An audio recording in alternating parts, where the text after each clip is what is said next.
அந்த ஜோதி தானே உங்களை ஏற்றி விட்டுச்சு. அப்ப இங்க தனியா குரு சிஷ்ய முறை இருக்கா? இந்த இரு ஜோதி ஒன்று தானே. இருட்டை விளக்கிறதுக்கு தான் அந்த குரு என்பது வந்தார் தவிர, ஆனா அந்த இருளுக்கு கடந்த பிறகு, அந்த இருள் காணாம போன பிறகு அங்க வெளிச்சம் பிரகாசம் தானே. அப்ப குரு என்ன ஆயிட்டாரு? பிரகாசமா இருக்காரு. அப்ப உங்களோட இருக்க பிரகாசம் என் பிரகாசம் வேறையா? நாம் இருவரும் ஒரே பொருள் தான். ஒரே பொருளா இருக்க அங்க எங்க இந்த குரு சிஷ்யன் என்பது வந்துச்சு? தனியா இன்னொரு பிரிவினை ஏன் வந்துச்சு? அறியாமல் இருக்கிற வரைக்கும் தான் பிரிவினை, துவேதம். அறியாமல் நீங்கினால் அத்வைதம். சிம்பிள். அத்வைதமும் துவைதமும் என்ன அர்த்தம் கேட்டீங்களா? இதான் விஷயம். நீ இருள இருக்க, நான் ஒளியா இருக்கேன். இப்ப துவேதம். நீ எப்படி இருக்க? உன்னை பொறுத்துக்கும் துவேதம். இப்ப இந்த ஒளி வந்து உங்க ஊருக்குள்ள வந்து உங்க தீபத்தை ஏற்றின பிறகு இந்த தீபம் வேற ஒரே பிரகாசம் தானே. அப்ப என்ன வச்சு? அத்வைதம். அத்வைதம் அங்க குரு சிஷ்யம் எங்க இருக்கு? அடிமுடி எங்க இருக்கு? இருள் இருக்கிற வரை தான் இங்க ஒளின்னு சொன்னோம், அங்க இருள் சொன்னோம்.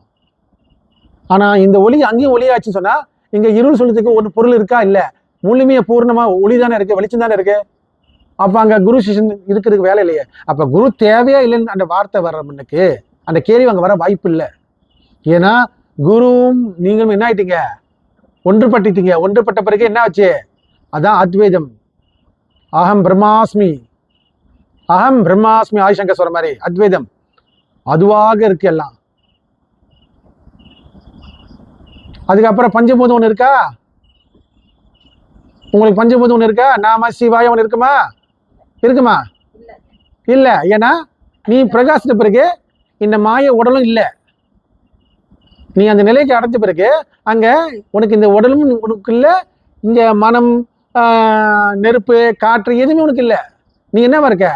பூர்ணமா இருக்க. பரிபூரணம். அதான் பரிபூரணம். பரிபூர்ணமா இருக்க. இப்ப இந்த உடலோட இணைஞ்சிருக்கனால்தான் நமக்கு என்ன ஆச்சு? துவேதமா இருக்கனால்தான் பஞ்சபூதங்கள் இயங்குது. இந்த உடல்ல பஞ்சபூதங்கள் இயங்குது. பஞ்சபூதத்தினால உருவாக்கப்பட்ட இந்த உடல். ஆனா இந்த இடத்துல சொன்னாங்க, நமச்சிவாய வாழ்க, நாதந்தால் வாழ்க, இமை பொழுதும் என் நெஞ்சம் நீங்காதான் வாழ்க.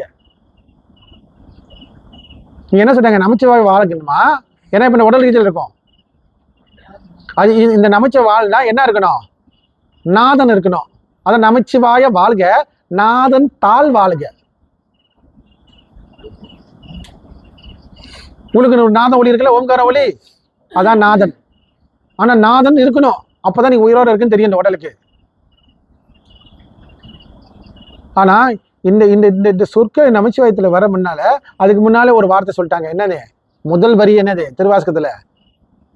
தொல்லை இருபிறவி சூழும் தலை நீக்கி அல்லல் அறுத்து ஆனந்தம் ஆக்கியது எல்லையை மறுவா எங்கூர் வாதவூர்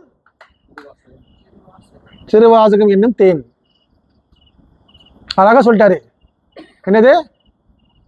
நம்ம சிரசுல என்ன சொன்ன முத வரி அவரு? தொல்லை இரு பிறவி. இந்த பிறந்துச்ச பிறப்பு இது பிற தொல்லையானதா அவஸ்தையா? இந்த பிறவிலிருந்து நீ மீண்டும் வரணும். எப்படி? தொல்லை பிறவி சூழும் தலை நீக்கி. நம்மள சூழ்ந்து நிக்குது தலையில. இத தலையோட நீக்கணுமா? எப்படி? தலையோட நீக்க சொல்லிட்டாரு. தலை எடுத்தா நம்ம உடல் வாழுமா? உயிர் வாழுமா? அப்ப இந்த சொல்ல நல்லா கிடைங்க. அந்த தலை நீக்கணுமா? அந்த அவஸ்தையிலேருந்து தலையோட நீக்கணுமா? அதுக்கு என்ன அடுத்த வரி? அடுத்த வரி என்ன சொன்னாரு? தொல்லை பிறவி சூழும் தலை நீக்கி அல்லல் அறுத்து. அவஸ்தை. அதனாலதான் அவஸ்தை தானே. இப்ப நம்ம அவஸ்தைப்பட்டு இருக்கோம். ஆமா தானே? ஒவ்வொரு நாளும் அல்லல் அறுத்து ஆனந்தமாக்கி இந்த தொல்லைய அடி வேரோட என்ன தலையோட நீக்க சொல்லிட்டாரு. தலை நீக்கிறதுக்கு பிறகு அங்க என்ன இருக்கு? ஒண்ணு இல்லை தானே. அவ தலையோட நீக்கிறதுக்கு அந்த வரியை சொல்றாரு. இதை கொஞ்சம் கொஞ்சம் வச்சுட்டு இருக்காத. இது பாதிப்பு. தலையோட இடத்துல முடிஞ்சு போச்சு, கதையை முடிஞ்சு போச்சுல. அந்த தலையோட நீக்கணுமா? அந்த அல்லல் அறுத்து ஆனந்தம். எப்ப தலையோட நீக்கிறியோ அப்பதான் உனக்கு என்ன இருக்காங்க? ஆனந்தம். அதான் பேரானந்தம். அந்த ஆனந்தத்துக்கு பெறத்துக்கு என்ன செய்யணும்? அல்லல் அறுத்து ஆனந்தமாக்கி எல்லை மறுவா. எல்லை மறுவா நெறி அளிக்கும். அந்த எல்லையை தாண்டி வரணும். எந்த எல்லைய? மனம் என்பது எல்லைய தாண்டணும். எல்லை மறுவா. ஏன்னா புருவமத்தி கீழே இருக்குன்னா மனம் தோண்டி உலக பந்தத்தில் இருக்கிறோம். அப்ப இந்த எல்லைய மறுவா. மறக்க கத்துக்கணும். செத்து போகணும். மனம் செத்து போகணும். எல்லையை மறுவா நெறி அளிக்கும். அப்போதுதான் உனக்கு ஒரு பாதை திறக்கப்படுது. நெறி, ஒரு வழிமுறை. அப்போதான் ஒரு வழிமுறை திறக்குது உள்ளுக்கு உங்களுக்கு. இந்த எல்லையை விட்டாதான் நீ உனக்கு ஒரு நெறிய திறக்குது, ஒரு வழிமுறை. நெறி அளிக்கும் எங்கோர் எங்கோர் வாதவூர். நல்ல கேளுங்க. இப்ப இந்த இடத்துல வரிய எங்கூர், நம்ம ஊர் என்ன ஊரு? வாத ஊர் சொல்றாரு. அந்த நெறிய சரிப்படுத்துறதுக்கு எது உபயோகப்படுத்தணும்? வாசி என்பது வாதம். வாதம் என்றா வாயு, வாயு என்றா வாசி, சுவாச காற்று. அந்த வாசியை உபயோகப்படுத்த வாத ஊர் எங்கூர் திருவாசகம். அந்த வாசி மூலியமா தான் அந்த வாத ஊர். அந்த வாத ஊர்ல தான் யார் இருக்கா? எங்கூர் வாத ஊர் திருவாசகம். திரு என்றால் தலைவன், இறைவன். அந்த தலைவன் தான் இறைவன் சொல்றது, தலைவன் சொல்றது. திரு வாசம் செய்யற இடம், அதாவது இறைவன் இருக்கிற இடம் திருவாசகம்.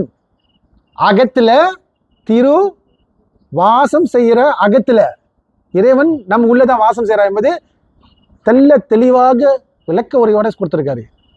திருவாசகம். அப்ப இறைவன் இருக்கிற இடத்துக்கு நீங்க என்ன ஆச்சு? ஒன்றுபட்ட நிலைக்கு போறீங்க. அந்த இறைவன் இருக்கிற இடத்துக்கு நீங்க போறீங்க. இறைவன் வாசம் செய்யற இடம் அது. திருவாசகம். என்ன? தேன். தேன் எப்படி இருக்கும்? தித்திக்கும். பெரிய மருத்துவ குணம் உள்ளது தேனு. அப்ப நமக்கு மருத்துவா இருக்க யாரு? அந்த இறைவன், அந்த தலைவன், அந்த ஈசன். அது இனிப்பா சுவையும் ஆனந்தமா இருக்கு, நோய்வாய்ப்படாம இருக்கும் அது. அப்படி இறைவனை வர்ணிக்கிறாங்க. அது ஒரு தேனுக்கு சமம் சொல்றாங்க.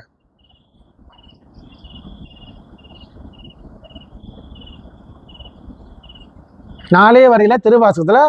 அப்ப இங்க வாதூர் என்னது? வாசியாச்சு. இப்ப நீங்க வாசி பயிற்சி செய்றீங்களா? சித்த வித்தை என்பது என்னது? வாசி பயிற்சி. ஆமா தானே? அந்த வாசியை எங்க நிறுத்த சொன்னோம்? எங்க ஊத சொன்னோம்? பூர்வமத்தி. இதுல அந்த நெறிய, அந்த எல்லைய, பூர்வமத்தி வாசலை திறக்கணும்.